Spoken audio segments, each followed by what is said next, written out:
धाराशिवमध्ये आज उद्धव ठाकरेंच्या 2 जाहीर सभा होणार आहेत। सभेआधी शिंदेंच्या शिवसेनेकडून उद्धव ठाकरेंना 5 प्रश्न विचारले गेलेत। धाराशिव जिल्ह्यातील विकास कामांबाबत शिंदे गटाने ठाकरेंना काही सवाल विचारलेत। शिवसेना जिल्हा संघटनेकडून सोशल मीडियावरती पोस्टर जारी करण्यात आले।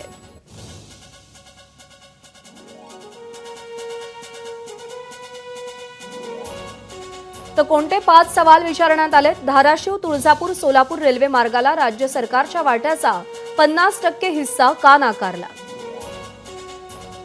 10,000 रोजगार निर्मिती क्षमता असलेल्या कौडगाव MIDC बाबत बैठक लावण्याची तसदी का घेतली नाही? कृष्णा मराठवाडा सिंचन प्रकल्प कोणापुढे गुडघे टेकून रखडवला?